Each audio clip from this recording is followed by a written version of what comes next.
What up, this is Rama Screen covering movies, TV, and entertainment, and here's my review of Netflix's new documentary feature, Blackpink, Light Up the Sky. Hey, before you watch my review, please subscribe to my channel, press that like button, and ring that bell so you can get notified whenever I post new videos. And if you would like to help support this channel, please do so at patreon.com/ramascreen. That's patreon.com/ramascreen. Let's rock this! First up, I would like to say thank you to Netflix for granting me the screener to this new docu. Okay, you're right.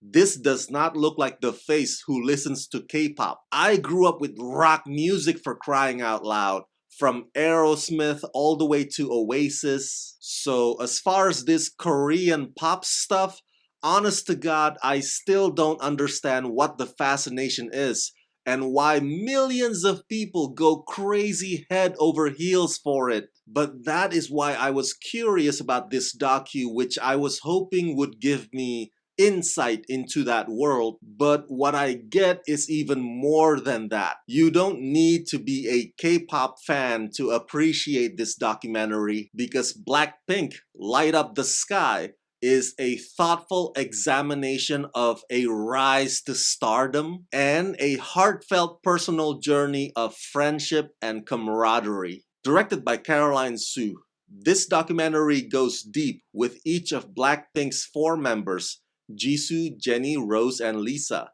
Since their debut in 2016, Blackpink has become the highest charting female K-pop group of all time with their innovative music, eye-popping music videos, and internet-breaking fashion concepts.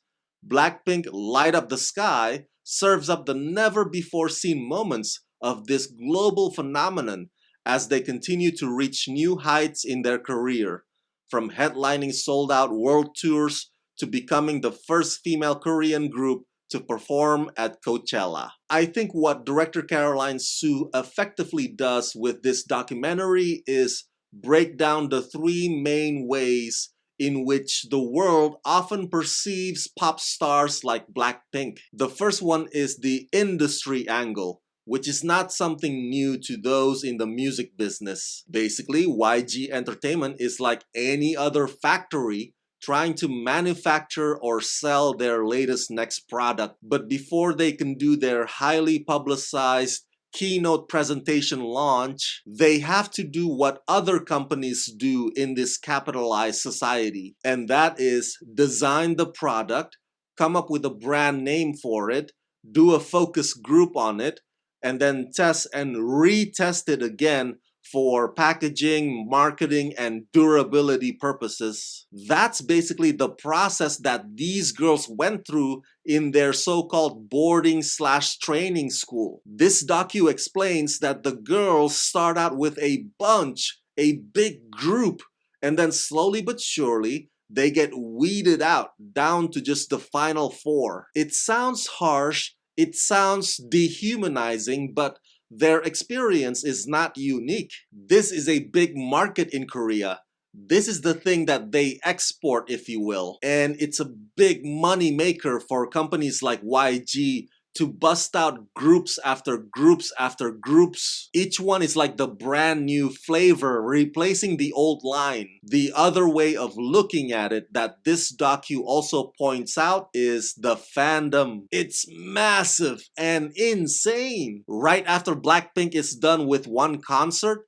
they exit the stadium and there's a sea of people, countless of people, possibly have been waiting there for hours. The fans see Blackpink the same way any of us see our idols. We put their posters up on the wall, we dress like them, we wish we could hang out with them, we dream of dating them, and we create these facades as if these guys can never do no wrong and they're always perfect. But the third part is what is at the heart of this documentary, showing you each member of the Blackpink as a person, an individual, a regular folk like you and me. And then they share about the difficulties of touring and how it can sometimes take a toll on their bodies and minds. This is the part that makes us realize that our idols are not invincible, that they actually have vulnerabilities. But I do enjoy how Jisoo, Jennie, Rose, and Lisa